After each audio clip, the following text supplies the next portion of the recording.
بسم اللہ الرحمن الرحیم۔ میرے بھائیو، رمضان کا دوسرا عشرہ شروع ہو گیا، پہلا عشرہ گزر گیا۔ زندگی ایسے گزر جاتی ہے۔ جن لوگوں نے پہلے عشرے میں عبادت کی ہے، اللہ کو راضی کیا ہے، وہ ان پہ بھی گزر گیا۔ جس نے خدا نخواستہ روزہ نہیں رکھا ہے، اس پہ بھی گزر گیا۔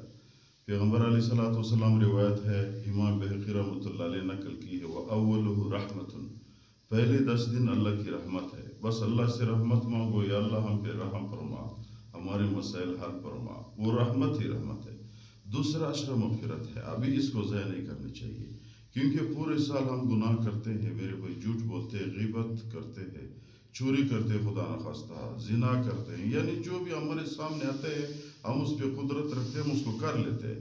تو یہ 10 دن میرے بھائیو غنیمت ہے، اس کو ضائع نہیں کرنی چاہیے۔ اپنے بخشش مانگے اللہ سے، اللہ بڑا غفور رحیم ہے۔ اللہ تعالیٰ فرماتے ہیں ان اللہ غفور رحیم، اللہ تعالیٰ ان اللہ لا یغفر ان یشرک بہ، صرف شرک کو معاف نہیں کرتا، ویغفر ما دون ذلک لمن یشاء، یار جو بھی کیا ہے اللہ سے معافی مانگو۔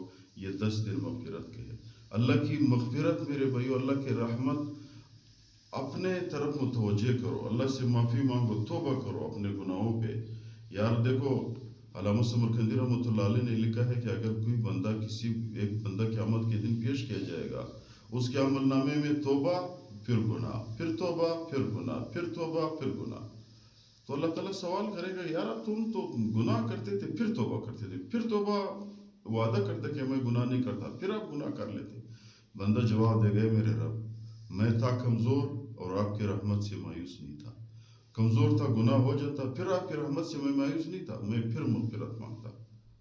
ایک وہ بندہ قیامت کے دن پیش کیا جائے گا کہ وہ اس نے توبہ کیا ہے، توبۃ نصوحا، پھر کوئی گناہ نہیں کیا، وہ تو جنت ہے۔ ایک ایسے بندہ بھی پیش کیا جائے گا میرے بھائیو، اس کو بھی اللہ معاف کرے گا، کیونکہ جو لوگ گناہ کرتے ہیں اور گناہ کے بعد پھر غافل ہوتے ہیں، ان لوگوں سے اللہ کی نفرت ہے، ایسے بندے میں سے نہیں ہونی چاہیے۔ تو یہ مغفرت والا معاشرہ شروع ہو گیا، تو اس میں کون سے اعمال کرنی چاہیے؟ علماء نے لکھا ہوا ہے زیادہ سے زیادہ استغفار پڑھے، استغفر اللہ ربی من کل ذنب واتوب الیہ۔ یہ نہیں آتا صرف استغفر اللہ پڑھے، یہ بھی نہیں آتا پشتو میں پڑھے، یا اللہ میرے گناہ معاف کر، اردو میں پڑھے، یا اللہ ہمارے گناہ معاف کرے۔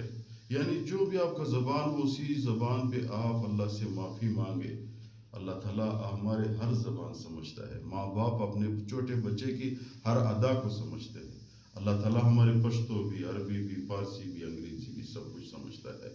صرف توجہ چاہیے، ہم اپنے رب کی طرف متوجہ ہو جائے تو ہم کامیاب ہو جائیں گے۔ جب ہم نے میرے بھائیوں اپنے گناہوں کی بخشش مانگی تو اللہ سے جو مانگا وہ ہمیں ملے گا، کیونکہ بندہ جب پاک ہو، دیکھو بچہ فرمان بردار ہو، والدین سے جو مانگتا ہے والدین اس کو دے دیتے، اس کو ناراض نہیں کرتا۔ جب بندہ پاک ہو گناہ سے، اللہ سے جو بھی مانگتا ہے اللہ تعالیٰ اس کو دے دیتا ہے۔ تو یہ والا عشرہ میرے بھائیو، ہر ساتھی کوشش کرے کہ استغفار زیادہ پڑھے، اپنے رب کی طرف متوجہ ہو جائے۔ اس میں یہ مغفرت والا ہے، اس میں استغفار ہی استغفار، توبہ ہی توبہ، بخشش ہی بخشش۔